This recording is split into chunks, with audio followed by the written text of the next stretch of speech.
Hello दोस्तों, आज बहुत ही इंपॉर्टेंट केस हम आपके साथ डिस्कस करने वाले हैं। केस है आज का हमारा बेरूबारी यूनियन केस 1960 का। तो बेरूबारी यूनियन केस क्या था, तो चलिए आज इसके बारे में हम डिस्कस करते हैं।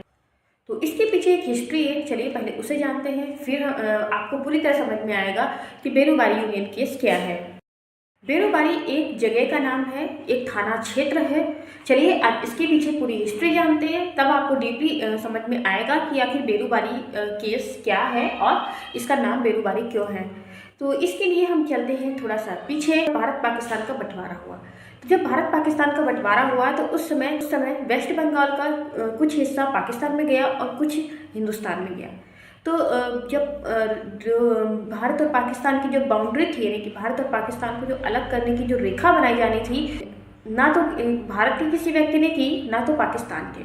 क्योंकि यदि कोई भारत का व्यक्ति करता तो हो सकता है वो अपने फेवर में करता, और एक पाकिस्तानी व्यक्ति करता तो वो अपने फेवर में करता। भारत और पाकिस्तान ने मिलकर ये फैसला किया कि जो रेखा बनेगी, यानी कि जो पार्टीशन बनाया जाएगा भारत और पाकिस्तान के बीच, उसे रेडक्लिफ नाम के एक व्यक्ति जो कि ब्रिटेन के थे उनके द्वारा कराया जाएगा। वही जो है भारत और पाकिस्तान का बंटवारा करेंगे। तो उन्होंने जब बंटवारा किया तो उस समय ये जो बेरूबारी नाम की जगह थी, जलपाईगुड़ी, वेस्ट बंगाल के एक जलपाईगुड़ी जिले में जो बेरूबारी नाम का एक जगह था, यानी कि थाना क्षेत्र था, जहाँ पर थाना चौकी थी, तो उसे भारत को दिया गया। रेडक्लिफ ने उस समय उस क्षेत्र को भारत को दिया। लेकिन उस समय गलती ये हुई कि वहाँ पर रिटन में नहीं दिया गया, यानी कि लिखा नहीं था कहीं पर।